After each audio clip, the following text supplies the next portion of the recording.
Salut, bienvenue dans cette série où on va aller à la rencontre des artisans du bâtiment. Dans celle-ci, on va découvrir les aides technologiques dans le secteur du bâtiment. Et pour ça, on va aller voir Vincent, soudeur, Jonathan, marbrier, ainsi que Teddy, dessinateur projeteur dans une entreprise d'électricité. C'est parti.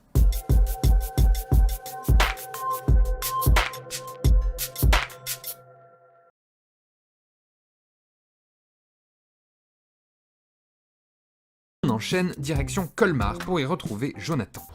Mon métier, artisan marbrier. Artisan marbrier. Dans la décoration et dans le funéraire. Et pour faire ces réalisations en marbre, tout commence avec le choix de la matière première. Si on veut voir un petit peu déjà le panel de matière qu'on peut avoir, on a un petit échantillon qui est ici. Donc vous voyez, on a du silestone, on a du granit, on a des pierres naturelles, on a des pierres qui sont aussi artificielles, on travaille aussi des pierres reconstituées. Ouais. On a différentes matières, on le voit rien qu'ici. Ce qui est bien aussi, c'est que tu as un choix de matière première qui est infini. Oula, ouais, attention. Derrière, on est en pleine activité. Voilà, on va reculer un peu. Un des cœurs de métier, la manutention. On est sur les matières qui sont lourdes. Donc on a des équipements, des équipements pour de levage. Il va falloir savoir utiliser un Fenwick par exemple. Bien sûr. Pouvoir découdre un peu plus près, on va aller à l'atelier. Donc là, une tranche complète. Voilà, en général, on les reçoit de cette manière-là. Ils vont la placer directement sur ce qu'on appelle la débiteuse, donc c'est la machine à découper. Ah oui, c'est très lourd. Ça pèse combien ça? Dans les 400 kg, ça dépend 400 kilos. ça dépend l'épaisseur. Hein.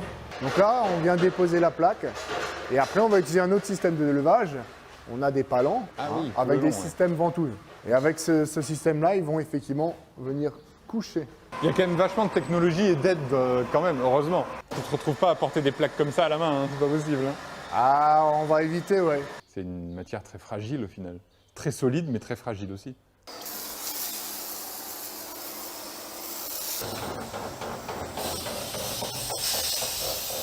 Ouais, c'est une étape très technique. Hein. On peut aujourd'hui faire, avec des logiciels 3D, rentrer les plans dans la machine et la machine va effectivement suivre les indications qui sont dans les plans 3D directement. Ah oui, c'est la table qui tourne. Waouh, impressionnant. Hein.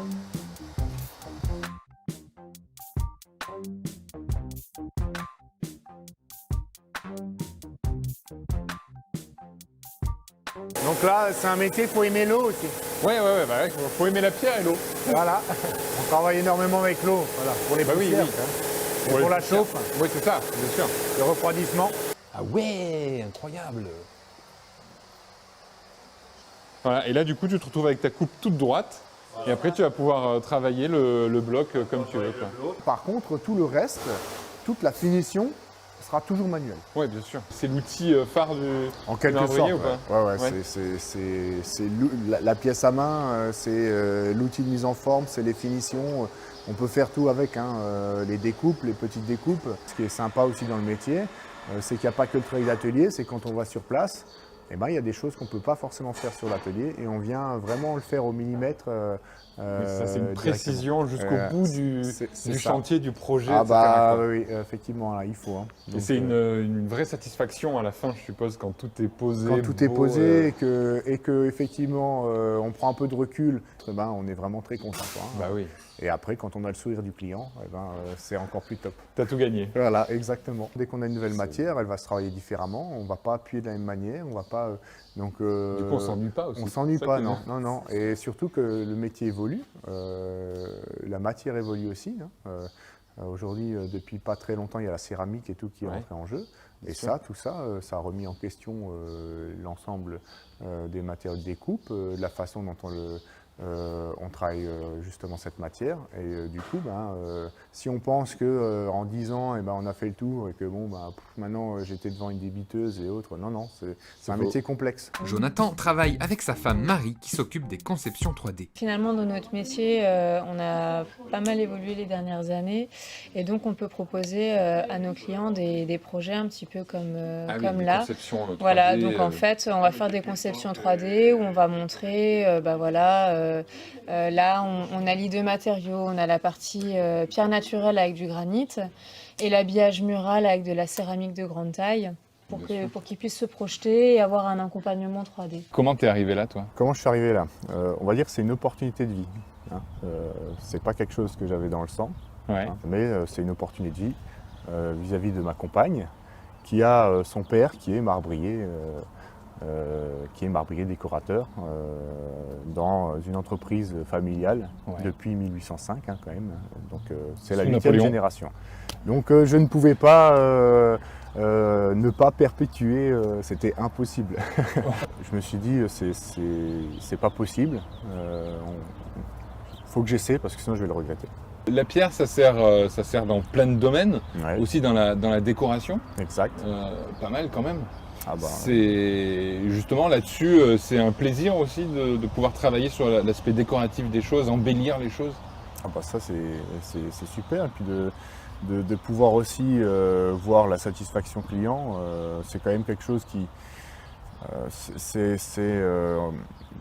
en ce moment, ça grimpe, hein, il y a de plus en plus quand même de demandes.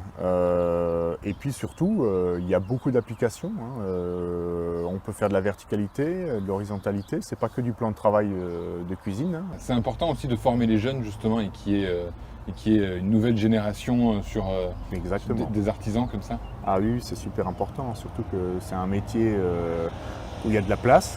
Hein, on est en demande. Et surtout, c'est vraiment dommage, très très méconnu, alors que ça reste quand même un métier très très complet. On pense souvent que le milieu du bâtiment c'est réservé aux hommes, c'est pas le cas du coup? Ben non, en fait, pas forcément, parce qu'aujourd'hui, il y a plein d'outils et d'aide à la manutention, en fait, qui vont permettre aux femmes de pouvoir faire des métiers dits d'hommes. Il y a pas mal de graveuses qui font de la sculpture, des femmes aussi qui vont être dans les ateliers. Alors c'est sûr, il n'y en a pas beaucoup, mais c'est tout à fait ouvert à la gente féminine.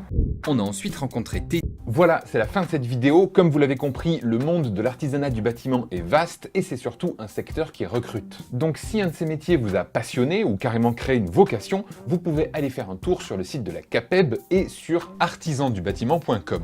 Il y a tout un tas d'infos sur les formations possibles et sur tous les métiers du bâtiment. D'ailleurs, ceux que vous avez vus ne sont pas les seuls et si vous voulez en découvrir davantage, je vous invite à regarder les 3 autres vidéos de cette série. Elles sont toutes sur la chaîne de la CAPEB et je vous mets les liens en description. N'hésitez pas aussi à poser vos questions en commentaire sur les métiers ou la formation pour qu'on puisse y répondre. Voilà, salut!